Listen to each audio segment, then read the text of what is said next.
4 months into a marriage. I'm in rehab for 3 months with no idea what was going to happen to us. Back in April 2024, Keith Urban stood on stage under bright lights and said something surprising out loud.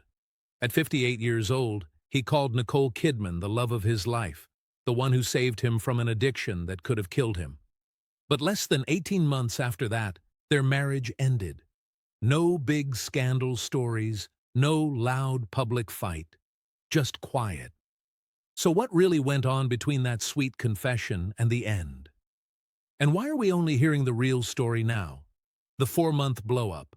Most people think the happy new married time lasts for years.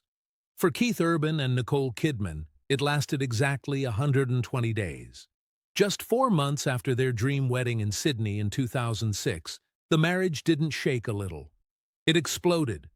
Not in a quiet way, not just between them, but with a big intervention that made a hard choice right after they said, "I do." Here's the part most stories skip over fast. In October 2006, music only 4 months after getting married, Nicole Kidman set up an intervention for Keith Urban. This wasn't some gossip rumor or a story that leaked later from magazines. Keith has said it himself many times over the years. His family, friends, and experts all came together to face him about falling back into addiction. That addiction had been with him way before the wedding. The guy who just got married was suddenly told he might not live if he didn't get help right away. Urban later used a strong word to describe that time. It still feels heavy. Smithereens. In his words, his life didn't just break a little or bend. It completely shattered into pieces. He said that word years later at a touching AFI Award tribute for Nicole, not in some messy interview to fix his image. Right in front of all the big Hollywood people, Keith said his whole world fell apart just months into the marriage, and the woman everyone told him to leave was the one who stuck around. This is where things feel hard to hear. By all normal thinking, this was the moment Nicole Kidman should have left. Friends said she should run away. People who advised her warned how hard and expensive loving someone with addiction can be. Numbers show that interventions early in marriage don't mean things will be okay. They mean a future full of worry about falling back, lots of emotional work, and years of not knowing what's next. She had so much to lose and nothing she needed to prove. But she picked love anyway. That choice had a deep feeling weight that people don't talk about much. Staying doesn't mean you think everything will be happy forever. It means picking responsibility over being safe. It means knowing your marriage might never feel normal, that happy times might always come with watching carefully, and that keeping your partner alive could become your everyday job quietly. Keith went into rehab for 3 months. 3 out of the first 4 months of marriage, they were apart because of locked treatment places, therapy meetings, and the kind of hard thinking inside most couples never face even after many years. When people talk about honeymoons, Keith's was full of detox, feeling sick from stopping drugs, and being scared the marriage was already finished before it really started. What's not said enough is how early this set up everything that came later. Thankfulness, feeling bad, needing someone, deep love. Keith has said again and again that Nicole was the woman who saved his life, and that way of saying it really matters. When one person in the marriage is both wife or husband and also the lifesaver, the feelings get out of balance. It feels sweet at first, but can get really heavy later. In talks later on, Keith said openly how scared he was that Nicole would leave. How her choice to stay changed what he thought love really was. That kind of strong love can push someone to get better, but it can also make a hidden pressure to be perfect all the time. When someone picks you when you're at your very worst, how do you ever stop trying to deserve it again?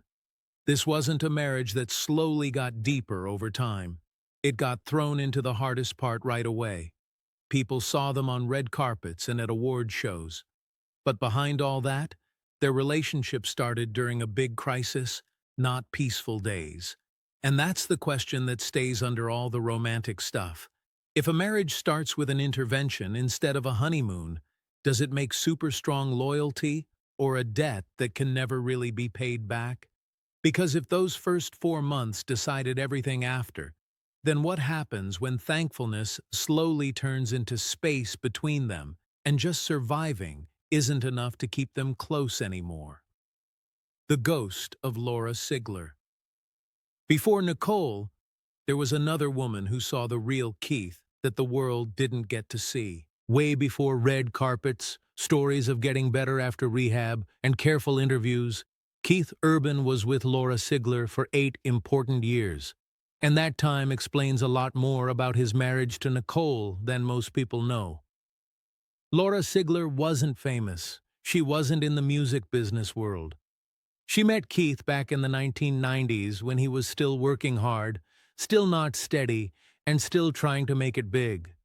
They were together almost 10 years, which feels like forever in the music life. During that time, Laura saw Keith make a shiny public image that didn't match the guy she lived with every day. Keith has admitted something big about those years. He called himself a hypocrite, and he really meant it in a painful way. He wrote love songs about being loyal, devoted, and honest with feelings. But at home, he struggled to actually live that way. The songs sold a perfect dream. Real life was much messier. Addiction, feeling unsure, keeping feelings away, and hurting himself over and over kept coming back. Laura saw the problems long before fans did. She saw the difference between stage Keith and home Keith. That difference matters because when Keith left Laura, it wasn't a big dramatic story or scandal. It just ended quietly. 8 years went away without any big public story, which is how really important relationships sometimes just fade. No big ending for fans, no special tale, just gone. But Laura didn't vanish completely. In 2006, when everyone heard Keith Urban was marrying Nicole Kidman, Laura Sigler did something unusual. She talked, not yelling, not angry, but clear enough to make people notice. She said, loving Keith means loving someone who can be amazing and really messed up at the same time. Someone who can be real and honest, but also destroy himself just as much. Back then, people brushed off her words as jealousy or bitterness from an old girlfriend watching her ex marry a super famous woman. The story was easy and nice. Keith had grown up. Nicole was different. This time would be different. For a long time, it looked true. Keith stayed clean from drugs. He talked about Nicole all the time in the best way. He said in public over and over that she saved his life, like a habit. Award speeches became sweet love messages. Every interview said the same thing. This wasn't just a marriage. It was his big get better story. But here's where Laura's memory sticks around. The hypocrite Keith talked about from the 1990s wasn't someone who didn't believe in love. He believed in it a lot. He just had trouble keeping it going when the bright lights went off and normal days started. He could talk about love so beautifully, but inside fight restlessness, doubting himself, and pressure to be good enough for his own words. That same pattern didn't disappear just because he got famous or married. It got handled, organized, kept under control. Nicole's part was different from Laura's, but the deep feeling was similar. Laura loved Keith before he was a big star symbol. Nicole loved him while he was turning into one. That difference gave them time, steadiness, rules, and staying clean. But it didn't take away the pull between public Keith and private Keith. When Laura said loving Keith means accepting his ups and downs, she wasn't guessing cheating or big trouble. She was talking about something quieter. The hard emotional work to love someone always trying to run from parts of himself. For years, Nicole seemed okay carrying that heavy load. She picked love when smart thinking said, leave. She stayed through rehab, through times he was away touring, through the always-there pressure of being married to someone whose bad habits were never gone, just kept in check carefully. And Keith, for his part, stayed perfect in public. That part should make us stop and think because looking perfect for almost 20 years doesn't usually come easy.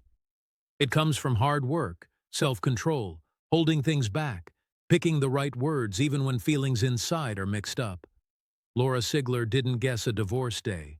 She guessed there would be a hard fight. Now looking back, her words don't sound mad.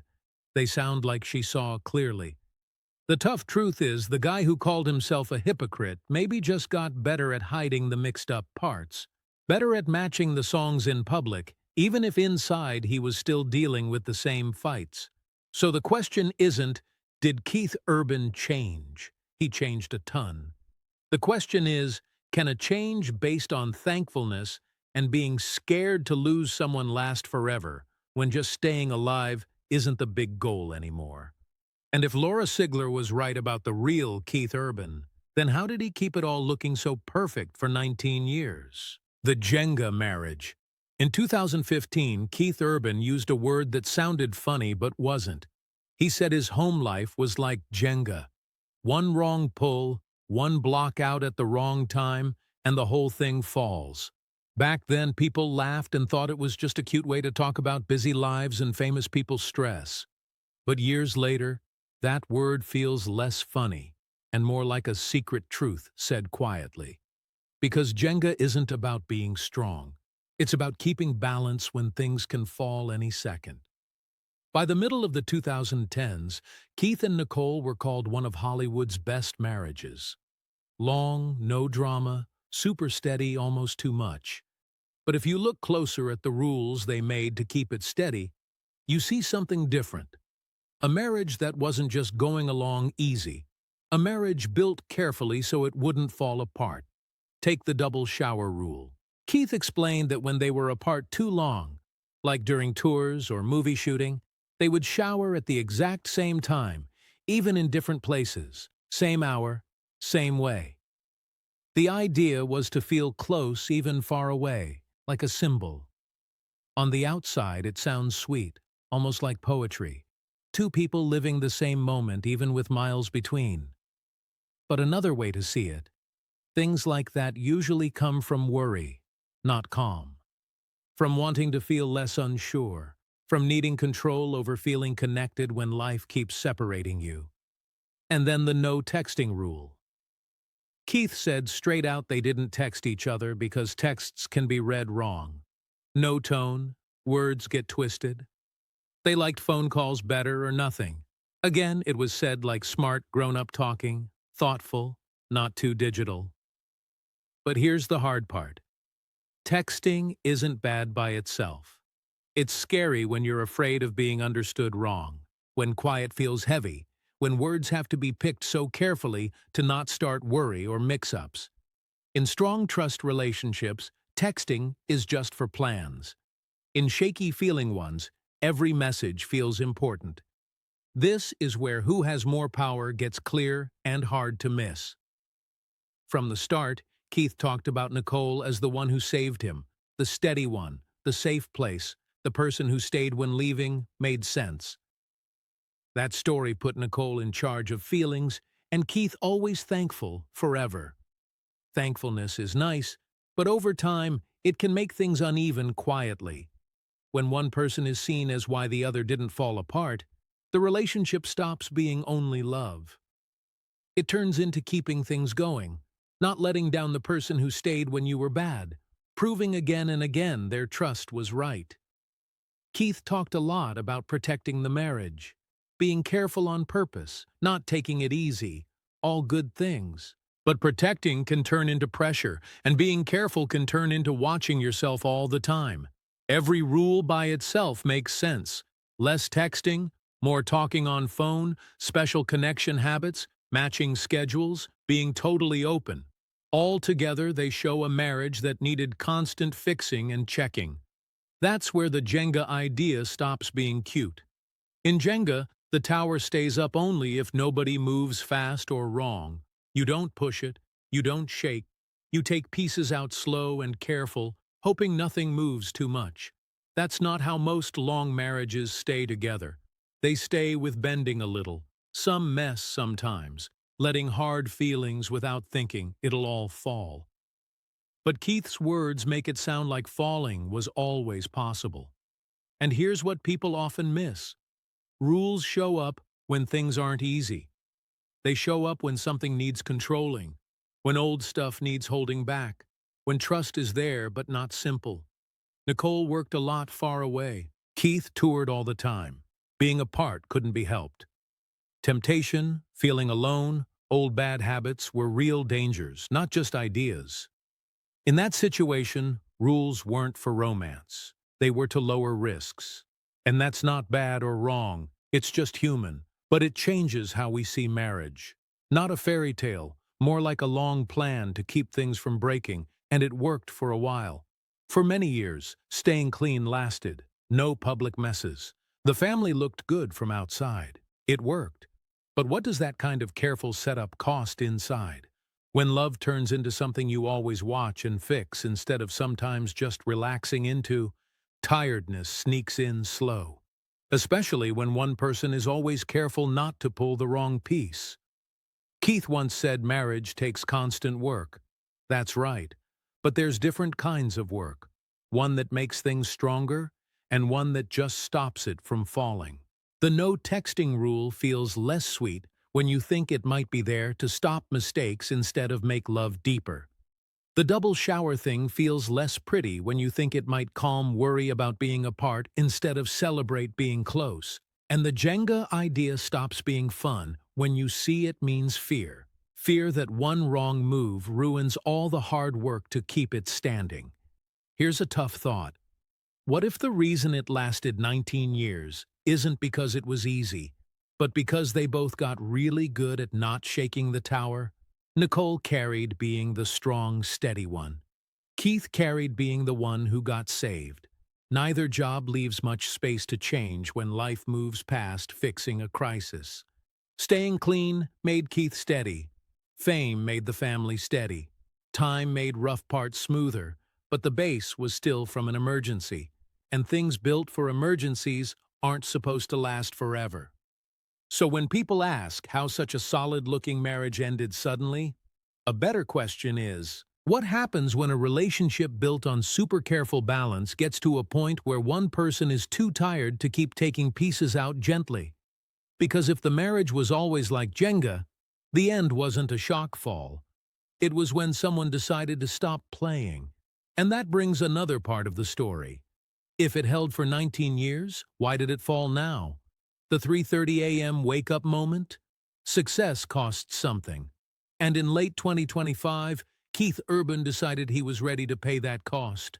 By then, the story everyone knew was already falling apart quietly. The marriage didn't blow up. No one big fight, no big news moment. Instead, it came undone in hotel rooms, on tour buses, and long nights when it's quiet and you're alone with your head. Keith later said something that hit people hard. He said being on tour made him feel lonely and really unhappy. That matters a lot because touring is supposed to be where Keith feels most alive, where fans cheer loud, excitement rushes, and ideas flow strong. For most singers, the road is tiring but makes them feel good. For Keith, it turned into something else. A place where winning made him feel more alone instead of fixing it.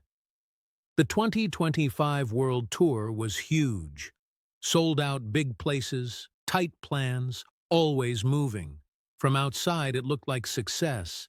Inside, it was where the space between him and Nicole got too big to ignore. Keith talked openly about waking up at 3:30 in the morning on tour, not able to sleep. Not from travel time change or noise, but because his brain wouldn't stop. Those early morning hours became a place to face things. No band, no crowd, no things to do, just quiet. That's when it hit him. He wasn't just tired from work. He was unhappy deep down. Not the kind that goes away after a break or a good show. The kind that makes you wonder if the life you have still fits who you are now. Here's where it feels hard.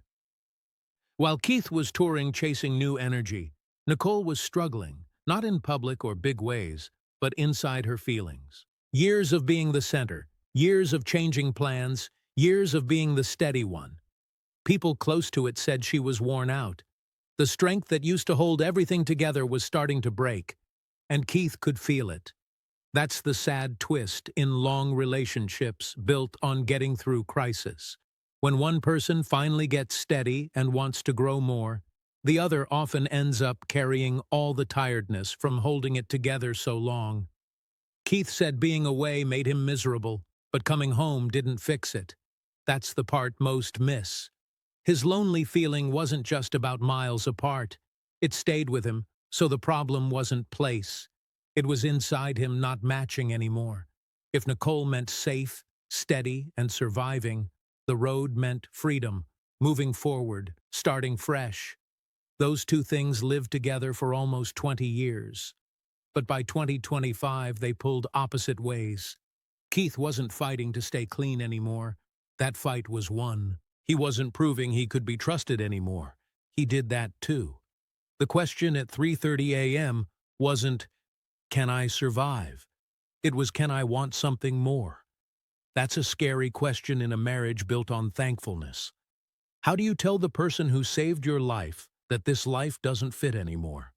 How do you say you're restless without sounding like you don't care?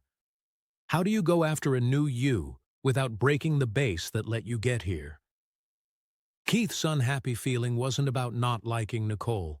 It was about the parts they both got stuck in for years. The saver, the saved, the steady one, the thankful one. Those parts work great in crisis. They don't work as well when time passes. By late 2025, the feelings didn't add up anymore. Keith said touring made him feel not like himself. That's important. Singers often say the road is escape. For Keith, it became like a mirror. The louder the cheers, the clearer the quiet, unhappy feeling after. And here's the toughest part. Sometimes being lonely isn't about no people around. It's about not seeing yourself in your own life anymore. Nicole and Keith built something amazing.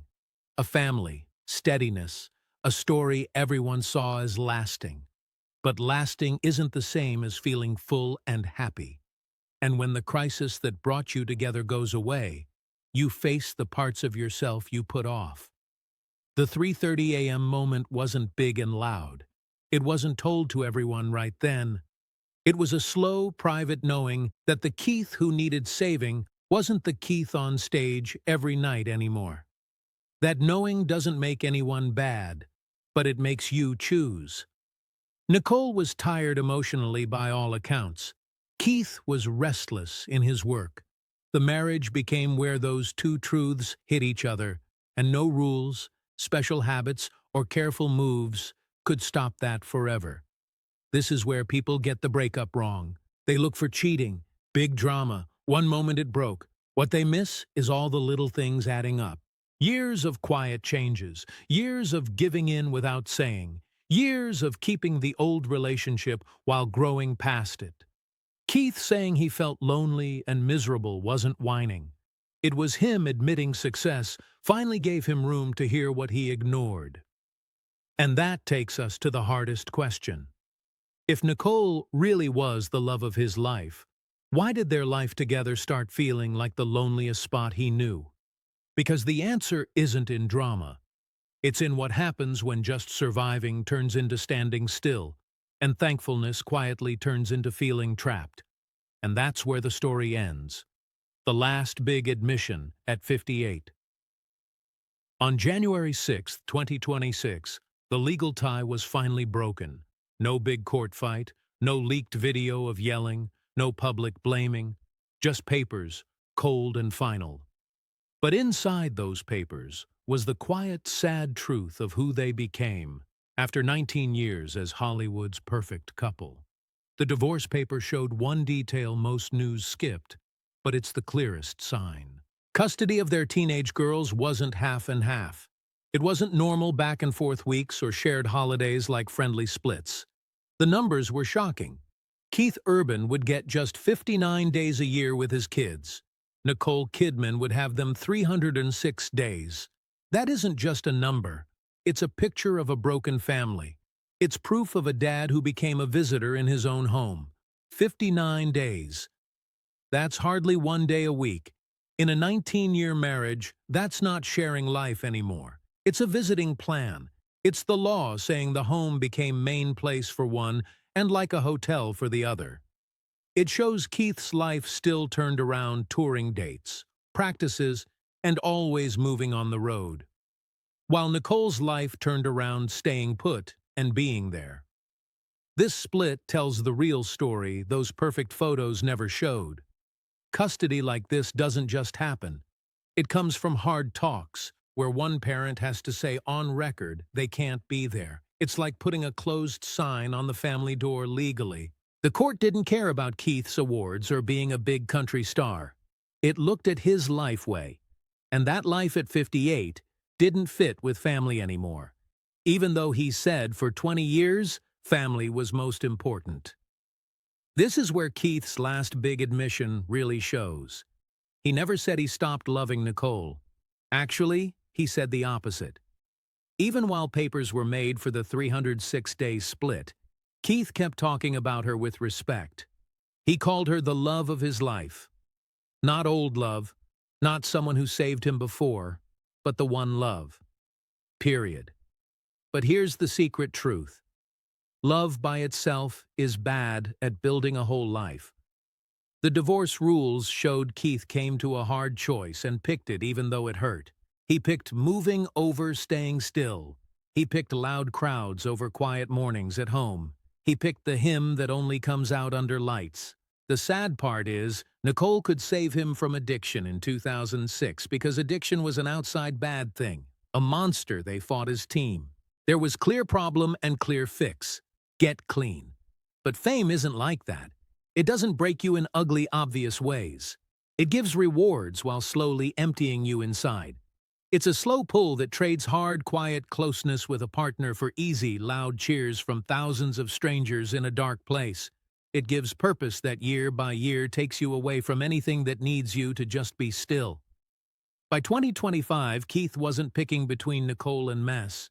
He was picking between the woman he loved and the excitement that made him feel like himself. The strange part is calling her the love of his life wasn't fake. It was him admitting he failed at something.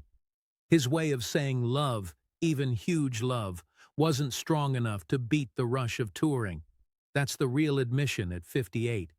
Not that love died, but that he picked keeping going over staying and keeping love alive. He didn't just leave a marriage. He left the version of himself he had to keep to make that marriage work. At 58, the price of being Nicole's Keith got higher than the price of being alone on tour. And that choice brings the toughest question. If the road gave him freedom, love couldn't anymore. Was it real freedom? Or was the road just another thing he depended on, but with a nicer look? The addiction of the road. Getting clean isn't only about stopping drinks or drugs. For Keith Urban, it was also about the rush from crowds. After rehab, drugs were gone. Alcohol was gone. But the part of his brain that loved strong feelings didn't go away. It just switched. The road became the new thing. Lights, loud sounds, always moving, cheers every night that go away by morning. Unlike drugs, touring gets praised. It gets rewards. People call it passion, but in the brain, it hits the same spots. Happy chemicals, getting away, feeling new. You never stay in one place long enough to feel stuck because another city waits. Nicole could pull Keith from addiction because it was ruining him. The road was building him up.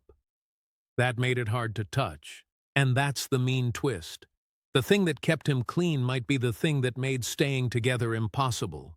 Fame didn't break the marriage fast. It slowly traded closeness for speed and movement, which leaves one last thing to think about. If the road saved him from himself but took the love of his life, was it really getting better or just a new kind of addiction? Keith Urban spent 20 years making us, and maybe himself, believe he was different now.